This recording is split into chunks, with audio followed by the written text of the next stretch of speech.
Good morning, Kirsten. It's okay. So most of my video are recorded and online.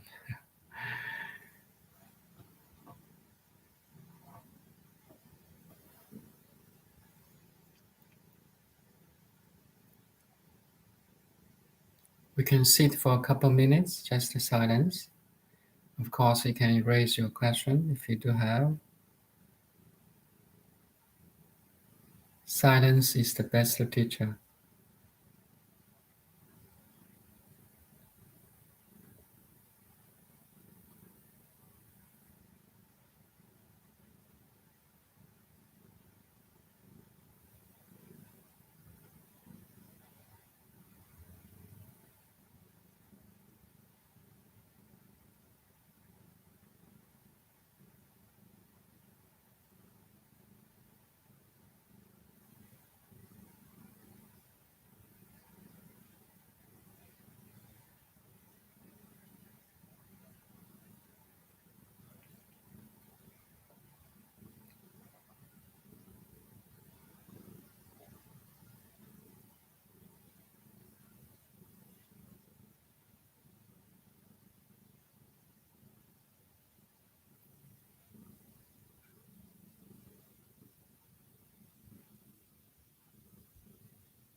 I'm curious to hear more on detachment, as I noticed the theme was the recording from last night and in the previous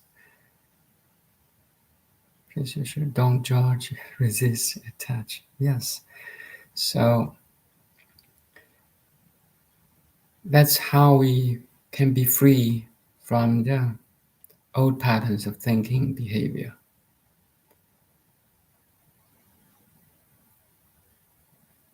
Everyone that is not awakened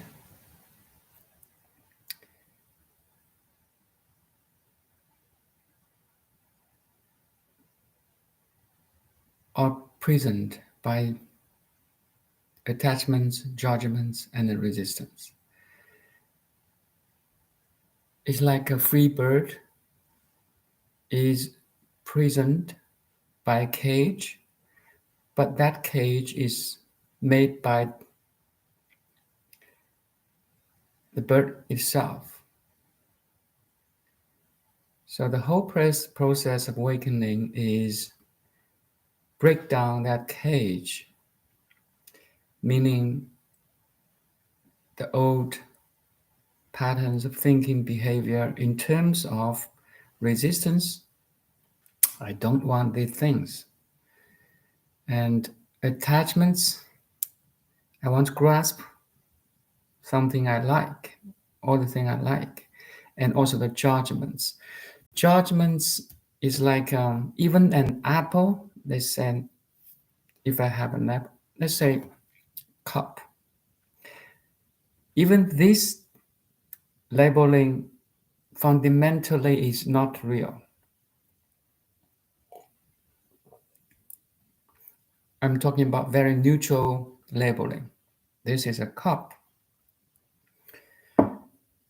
Fundamentally, it's your projection. It's a human concept. It's practical, it's useful, but fundamentally, it's reflections in our conscious mind. That's all. So, judgments, if you go more like negative, there's a news in the paper, in the newspaper, or in an internet. If you look the whole one page of news, you will see your tendency of watching what kind of news. And instantly you have a judgment. This is bad. This is good. Judgment happens all the time.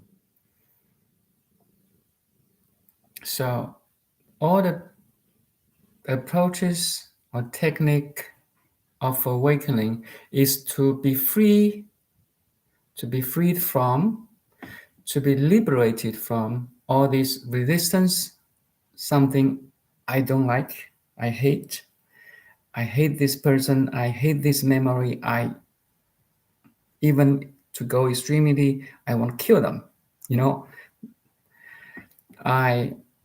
That's one position, the energy want to push something away, okay?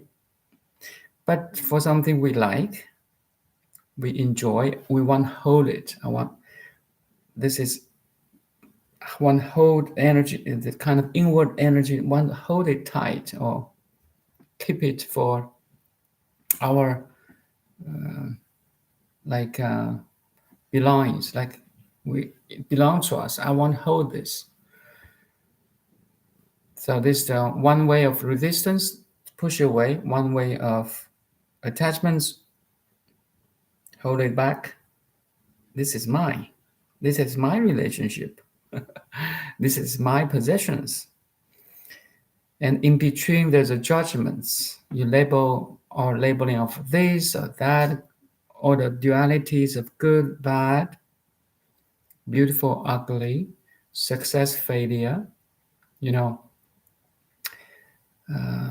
American and Afghanistan. Very subtle judgments. All these judgments is like the bars of the prison. It's invisible prison, it's invisible bars that we have these concepts, boundaries.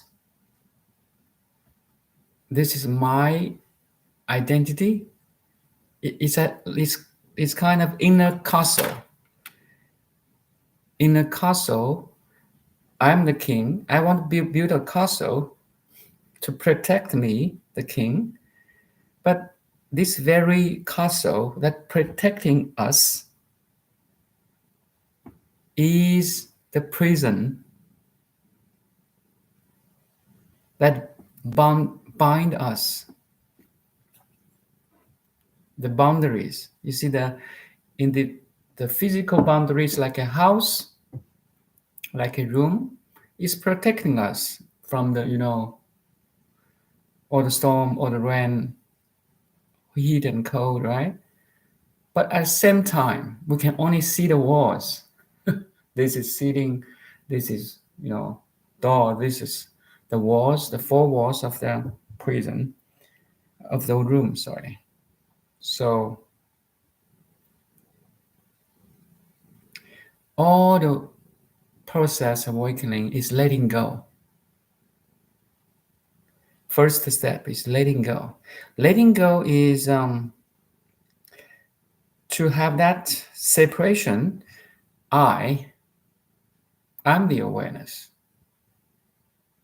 And everything that is not I, the contents of the awareness. I. Like now, have the sense of I amness, please. I. There's only one thing you can be sure, is that you exist. Everything else, you need some study. You're not 100% sure. Make sense to you?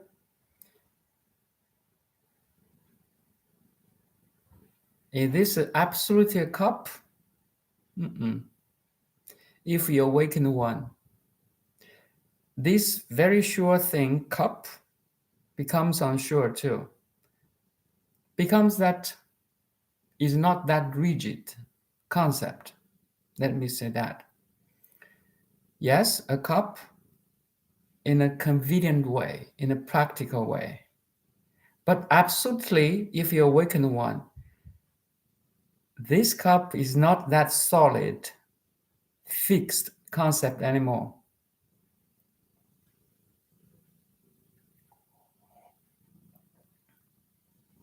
I don't hold that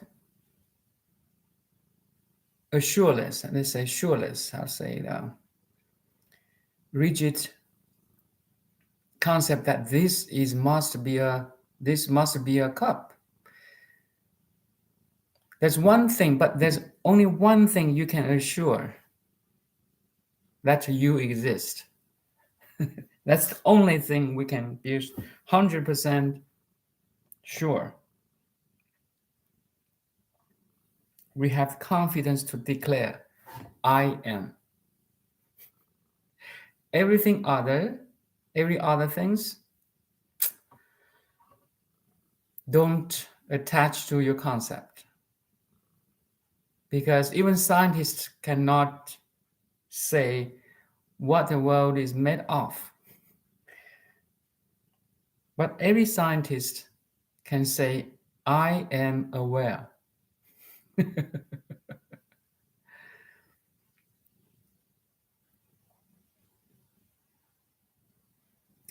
So, you see, once you established I'm aware, then all the contents I am aware of, let's say objects and subject. Make sense? The sense of I and everything else that is not I. Your mom, your dad, your partner, your kids, your pets, your relationship, your memory, your job, your interest, your hobby, all follows into the category objects. everything else that is not I, including your body and mind. If you awaken one, you have this establishment of I, the awareness is not. When I say I, is not does not necessarily mean your body and mind. When I say I, is the pure awareness. That's the only thing you are so sure. I am aware. Then the body mind is the contents you are aware of. So that's why I say the body and mind is something else that I am aware of. Let's say that first. A separation between the subject, I, the pure awareness, and all the other objects, contents I'm aware of, including the body, mind.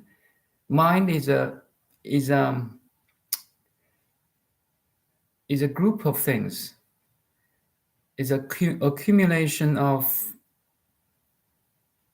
like feelings, emotions, memories, thoughts, right? So that's what I call mind. It's a huge thing.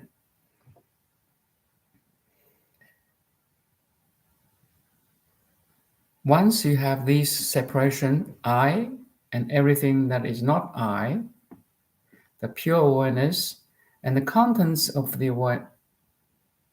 awareness, that's a process of don't judge, don't resist, don't attach. Same thing, actually.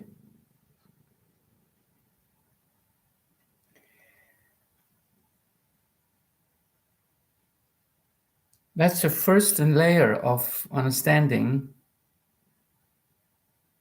of non-judgments, non-resistance, and non-attachments. It's a superficial level of understanding. No judgments, no resistance, no attachments. There's a second level of non-judgments, non-resistance, and non-attachments. Is that you see your judgments, your resistance, attachments arise in your body-mind. Body, most time you have a shortness of breath. That's kind of stress, a sign of stress.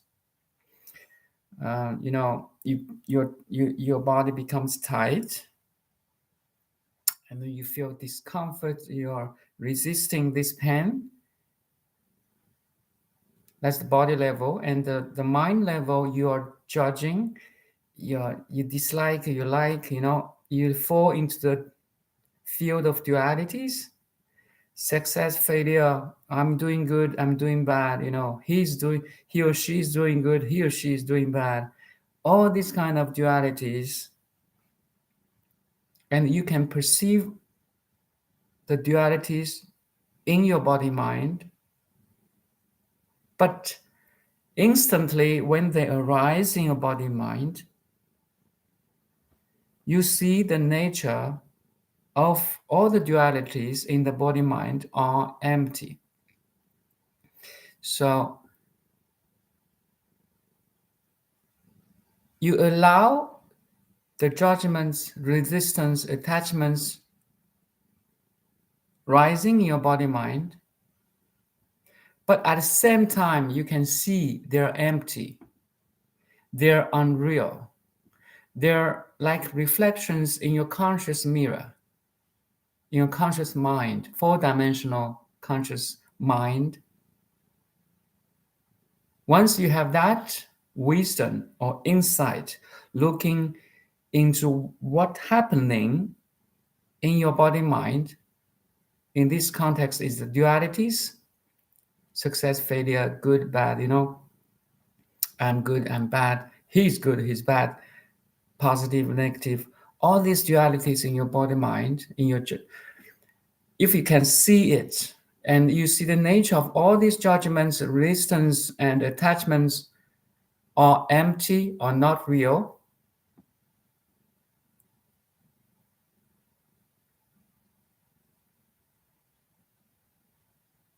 then that's another level of non-judgments, non-resistance, non-attachments.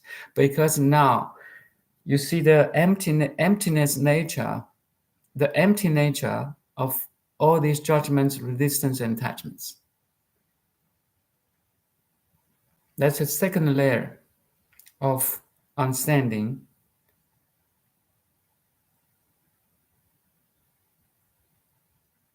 Let's say three no's, three no judgments, no resistance, no attachments.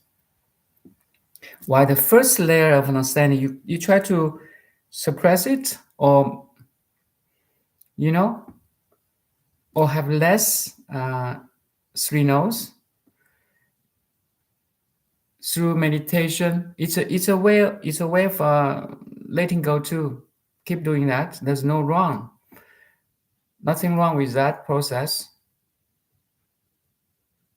You have less and less judgments, resistance, attachments. But at the same time, you have second layer of understanding of three no's. You allow them arise. Okay, don't suppress too hard. The more what you resist persists. That's a psychological approach or technique.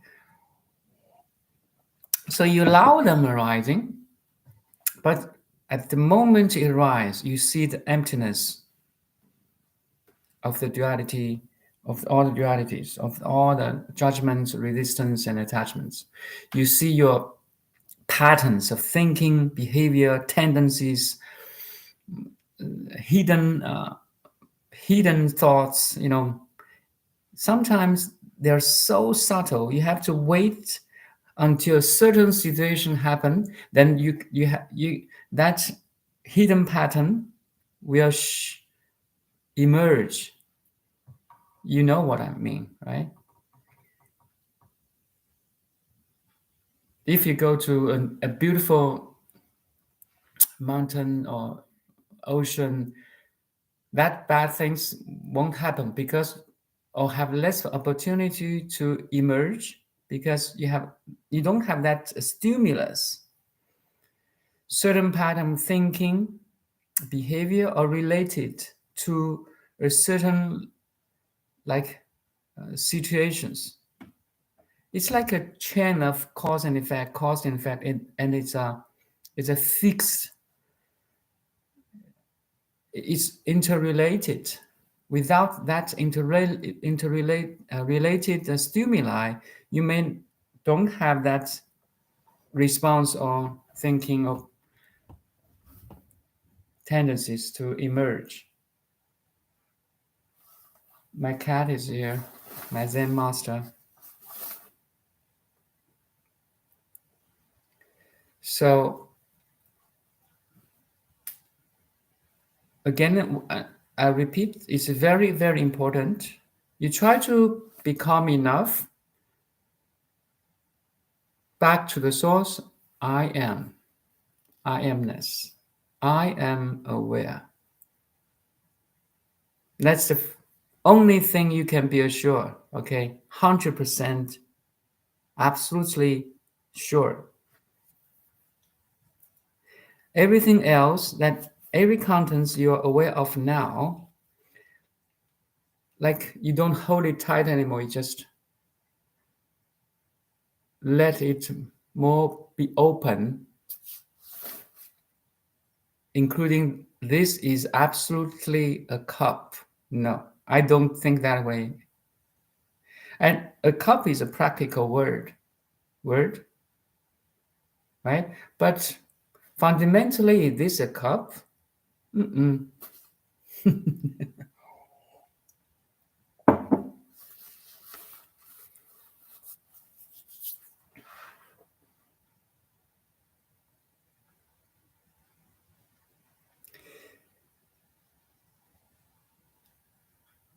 So again, back to I amness. The only thing you are sure is that you are aware. Trust me. I am aware. And this awareness, nobody can take it away from you. because this is core of who you are, the essence of who you are, the heart of who you are. Heart Sutra. That's the meaning of Heart Sutra. Heart Sutra is directly pointed to who you are. I am aware. That's the only thing I'm goddamn sure.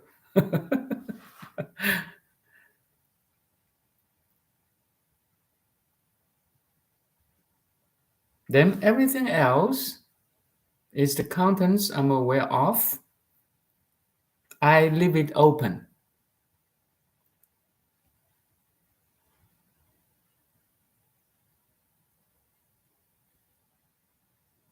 I have that openness, willingness to not grasp or hold it tight anymore. I relax my fingers, my mental fingers, and let it be.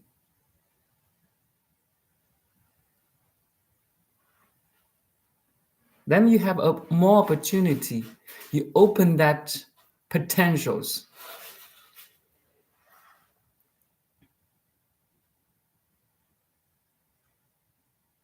You become empty. That's another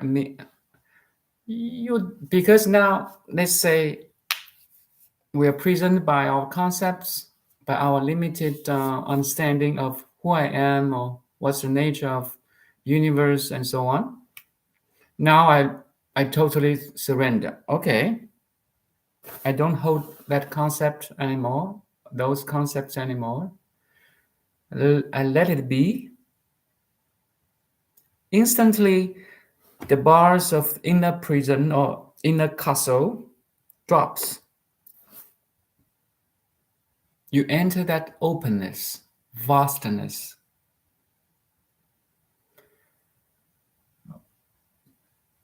At the same time, your body becomes relaxed. Trust me.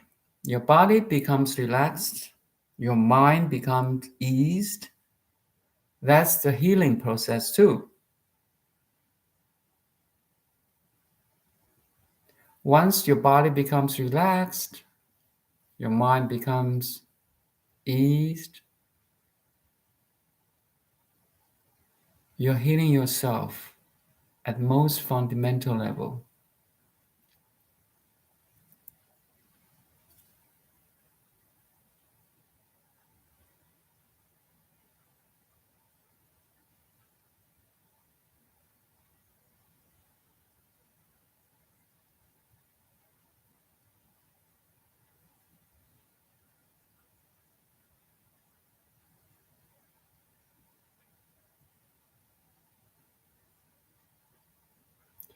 The freedom is consciously established. So the keyword is consciously, proactively. You establish this freedom by yourself. Once you can letting go, you can open the mental fingers that you try to grasping or resisting. You just let everything be, okay? Let news happen. Whatever is happening should happen. You know that? It's just like, can you stop sun rising? Can you change the seasons? No way. It's the way it's happening now. In the same way, what is happening should happen. That's the way of law. That's the law of nature. That's the law of society. Cause and effect. Cause and effect.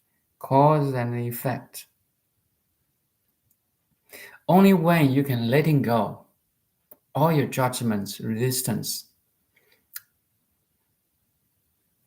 and attachments, then you can join to help, to care, to love.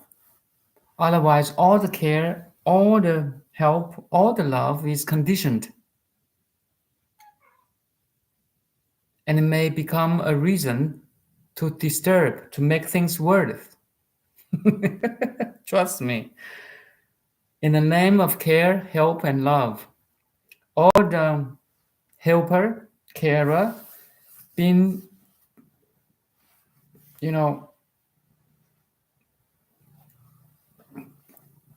being hurt.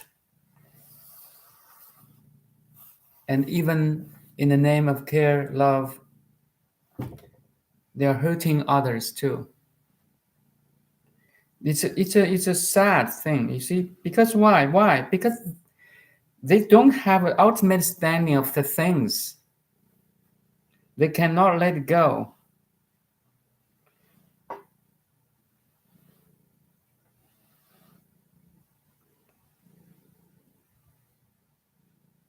When Hitler started the World War II or Second World War, he was so sure he's doing the right thing. You know that? He was loving the German people by expelling the Jewish. That's a terrible thing, you see.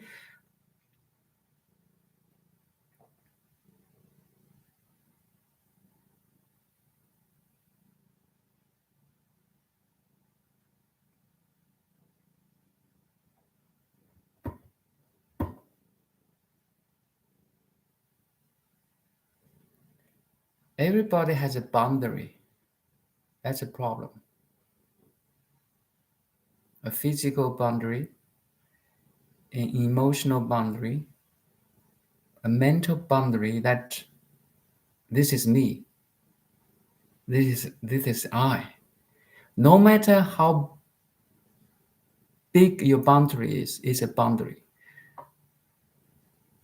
For example, for worldly normal people, we have the boundary of family. This is my parents, this is my kids, this is my house, this is my car, this is my job, my possessions. An invisible boundary is established. Okay? But if you are CEO of a corporation, a big company, then you have maybe a bigger boundary. Okay, this is my corporation. I'm serving thousands, millions of people. My boundary of country may be more now. If you are CEO of Apple, like let's say that, then your boundary of country may be not only starting from US. You may reach to China, even reach to Britain, to Canada, to Mexico, because now your business is widely, is more wide than most people now. You have bigger boundary, you have more friends, you have more communities to serve, to care, to love. You have more products to sell into different countries. Your boundary, the CEO of a big corporation may be bigger than the normal people. Say me, I just, this is, not so important person. Same way is that a leader in the country, like Canada or US or China, they have more bigger boundaries. They will try to protect a nation, right? They try to develop a national economy or environment. So they have a bigger boundary. No matter how big your boundary or how small your boundary is, it's a boundary. Means you have an identity. You have that identity to protect.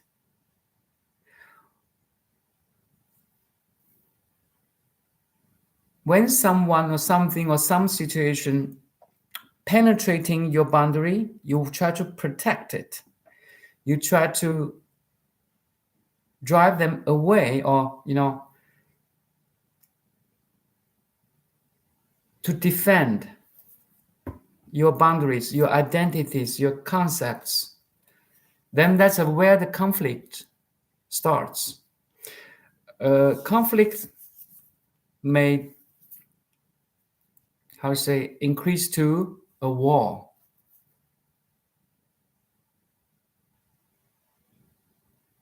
That's a region of suffering. At different levels, every individual have a boundary. Every community, society has boundary. Or family, every family has a boundary. It's okay. It's a normal thing. It's a natural thing. Nothing wrong with that. But if you want to awaken, you have to erase that boundary. You have to see that you're infinite big and infinite small. Then you're all inclusive. Only when you reach the limitless identity, then you can try to help, serve, and love.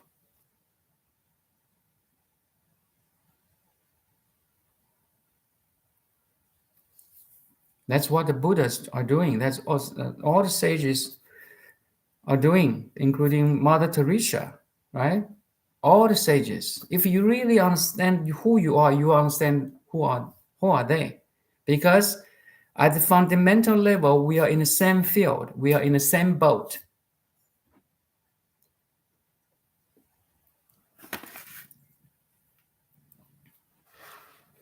So again, back to our practice, you see your boundaries, you see your concepts, you see your resistance, judgments, and attachments.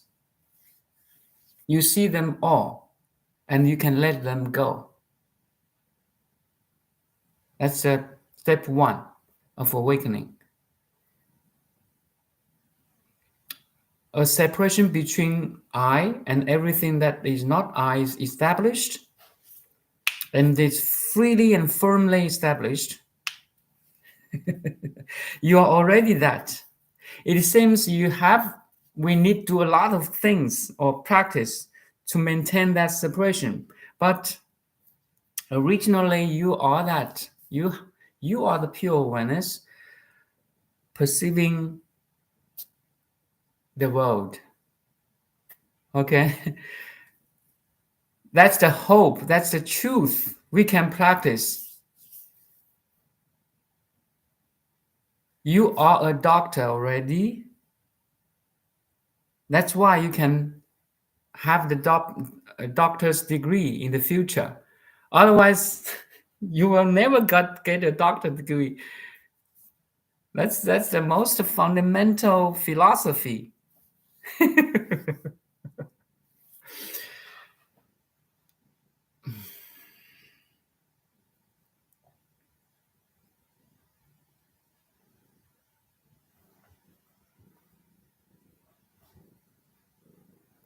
Thank highlight space chim 77. Thank you for coming. How does one learn to be content? Sorry. How does one learn to be content with the chaos in the world that we can't change?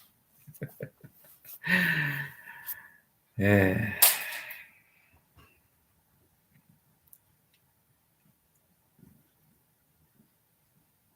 The chaos is is true, but is only partially true, or fundamentally is not true. That the wisdom you should establish, that insight of the nature of the phenomena world, including the chaos you're seeing now. You have to stand everything you can perceive, you can see, you can hear, you can watch, you can smell, you can taste, you can touch, and you can think. Fundamentally, they are not real.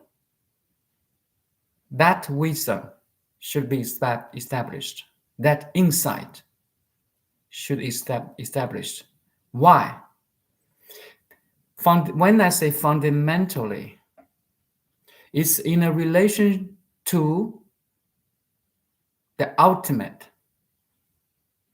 If you don't realize the ultimate, you will definitely think that is a chaos, that is a suffering.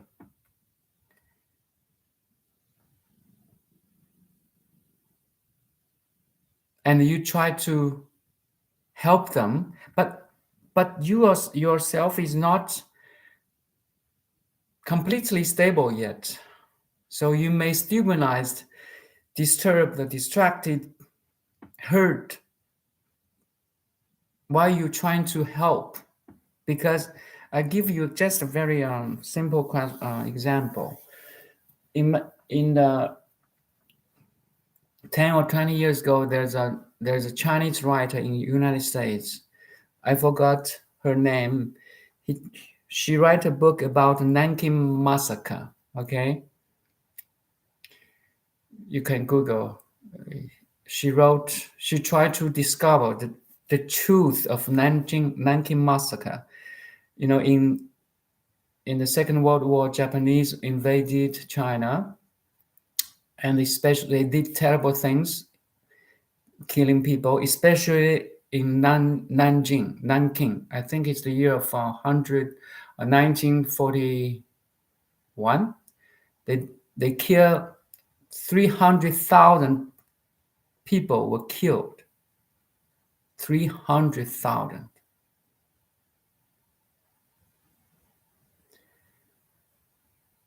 Ladies, women are raped.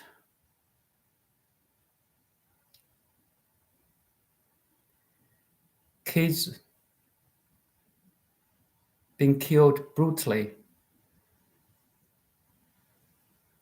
The whole city disappeared in a couple of months. And this lady tried to investigate, tried to voice the justice. It's a good attempt. Trust me, very beautiful attempt.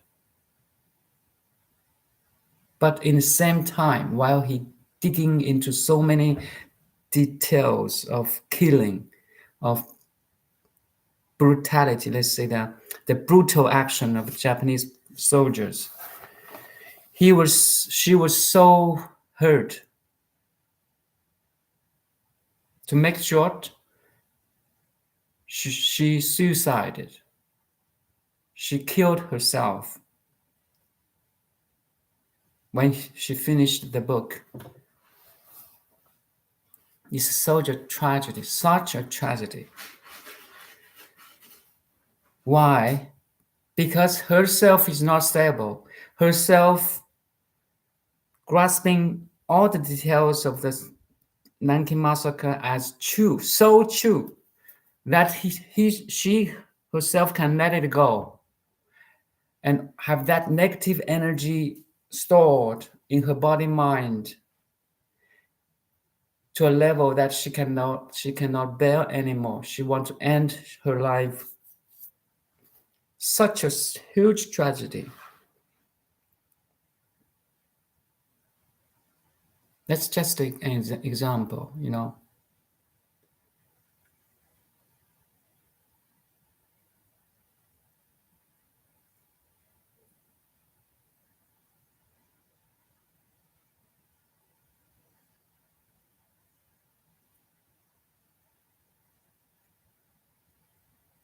If you look at the bright side of all the wars, all the conflicts, let's say there's a bright side of all. So is that human beings are trying to understand how we can make peace between nations, between different religions, between societies. We try to maintain that peace between nations, countries, you know, societies, communities, corporations. But if you really look into what is peace, If you are not peaceful in your heart, everything you see outside is not peaceful. The whole world is a projection of our own mind. You see that? That's something as a practitioner of awakening, of peace, care, and love should really contemplate.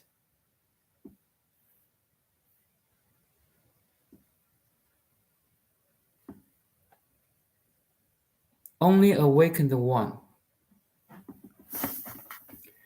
can have that firm peace, unconditional love in his or her heart or pure mind. Only when you reach there, you can bear the chaos in the world. Otherwise, all the negative energy, all the dark side of humanity will influence you. It's like a invisible monster. Okay, all the energies is like monsters. If you look back, the human civilization, the, the process of human civilization is a process of war and peace, killing and love. You know, the dualities. Only when you reach the absolute peace and still, then in all chaos, in all the conflicts of the world, in the world, you will maintain your inner peace and inner calm. Maintain is not even correct concept. You don't need maintain your inner peace and inner calm and inner love. It's originally there. You just have to discover it. The original peace, calm, tranquility, openness, luminosity, infinity, eternity, perfection, completeness, original, okay, innate. All these properties I mentioned is the essence of who you are. All the essence of who you are. You have to recognize that first. Then separation first, recognize your inner calm, tranquility, original, completeness, perfection, luminosity,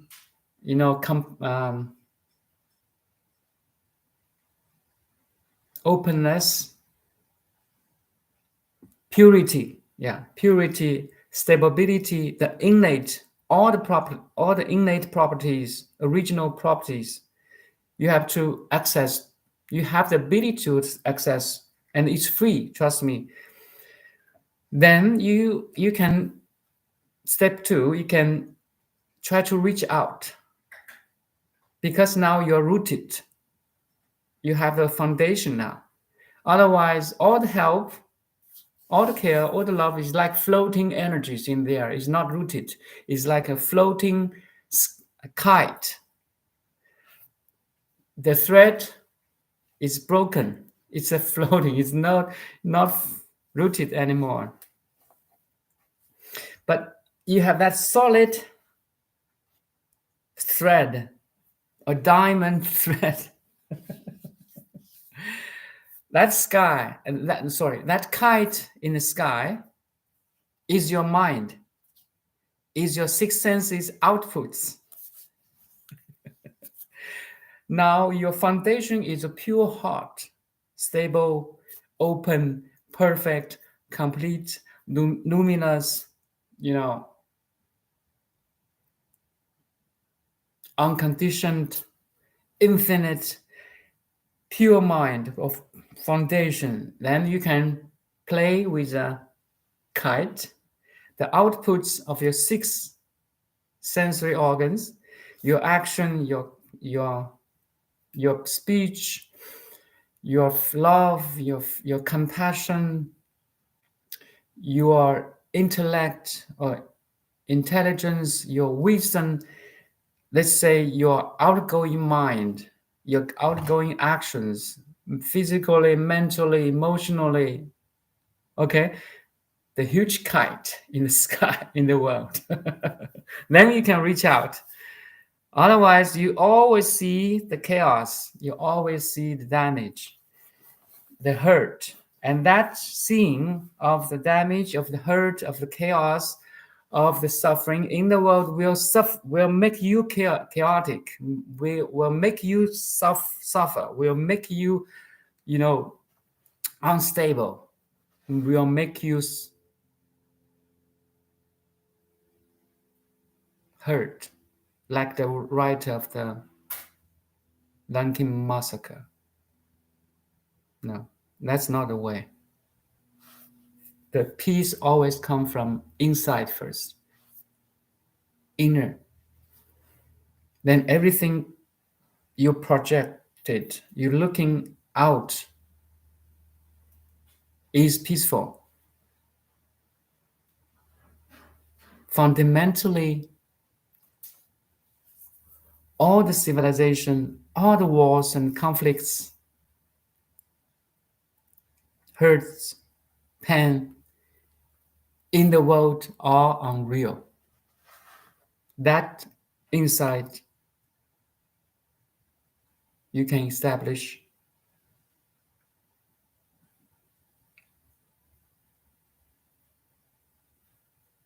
As you see them, that's not my saying. That's not only my understanding. All the sages, all the Buddhas in the sutra, in Heart Sutra, the first sentence in Heart Sutra, 观自在菩萨行深般若波罗蜜多时，照见五蕴皆空. So, it's Chinese. So, the Bodhisattva can see that 5 skandhas are empty. 5 skandhas is what you see, what you see, what you hear, what you taste, what you smell, what you touch, and what you think. The most important is that you can perceiving the emptiness of your mental activity, because this is the boss. Our mind is the boss. The five sensory inputs is just a kind of connecting information to you. It's neutral, even. It's all the goodness, badness, duality happens here. The sixth mind. Okay. That's why I call a cat is Zen master. A cat just look whatever is. A cat, a dog don't judge. Only human judges. Only human judge. But it's an advantage of the human mind too. It's a double-bladed knife. Human mind is a double-bladed knife. A knife can cut a fruit, cut meat, veggies, but also a knife can cut our fingers, can cut ourselves. Can you use your mind? In the same question, how to learn be content with the chaos? You see, how can you be content with the chaos? If you see the world is chaotic, you won't be content. It's a false statement.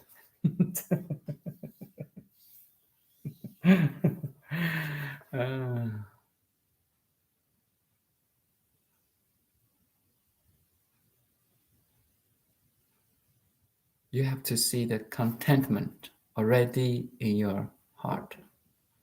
That's all.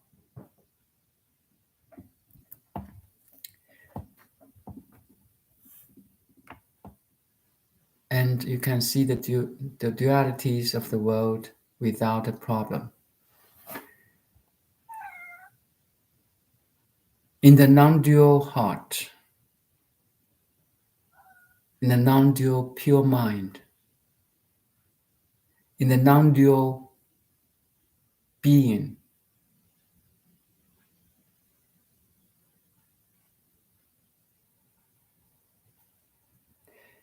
You can perceive the dual world, the dual contents of the awareness, the dual human societies, civilizations without any problem. That's the only solution, trust me.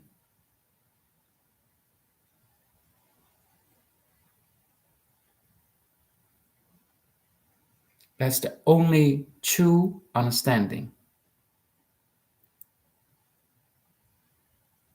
It's the two sides of the absolute. One side is total, you are that absolute, okay? One side of absolute is perfect, complete. This side, let's say, if I use this, this is absolute, this is you. And you, the absolute, has two sides. Like a coin have two sides. One side of the absolute you, the pure awareness, is completely, absolutely perfect, still, luminous, open,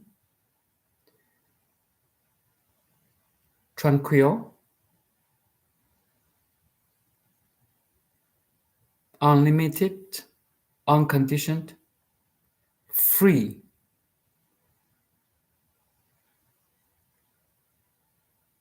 infinite, eternal.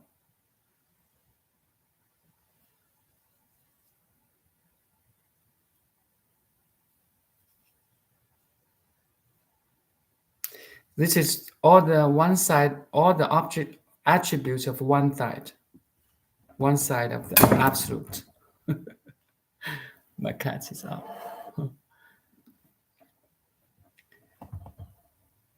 The other side, pay attention now, the phenomenal world, the mind, the conditioned mind, okay?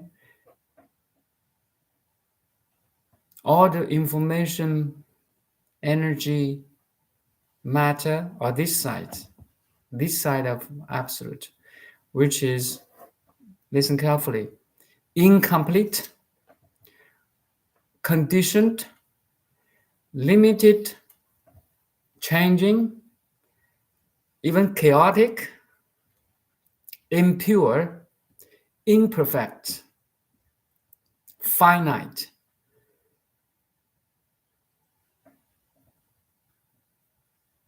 Dark, let's say, because I try to use this verse, the luminous, right? Shade or shadows, changing, always moving, dualities, day and night, good or bad. All the dualities are this side.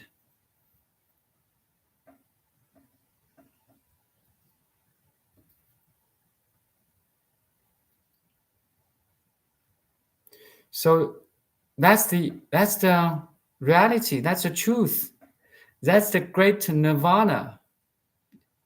That's the suchness. You see, that's the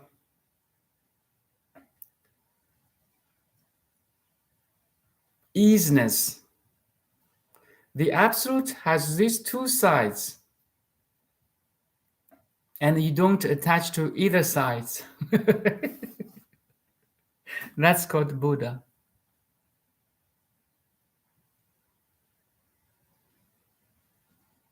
You don't resist this side, which is conditioned, limited, finite. You don't attach to this side, which is open, luminous, infinite, eternal, tranquil, absolute, still, peace, calm. Now you have perfect balance between this side and this other side. You are a Buddha. You have total understanding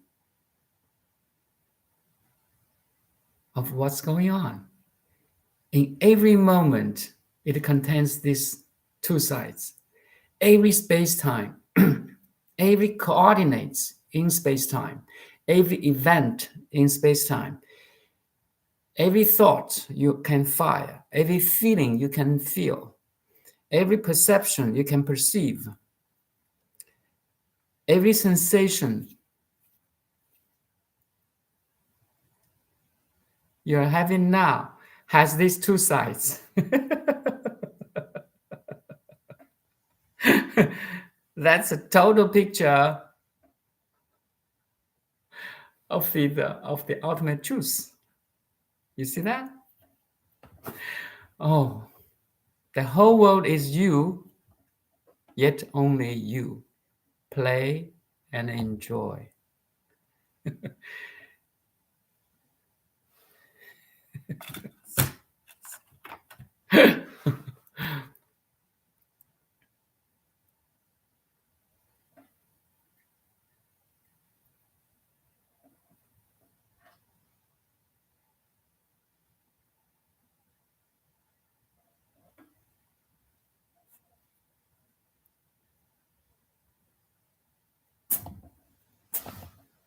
Yeah. My cat is playing. Okay, I talked a lot.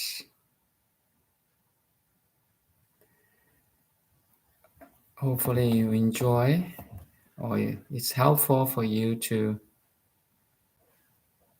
see the suchness, to be in the great nirvana. You are the great nirvana. You are the suchness. You are the ultimate truth.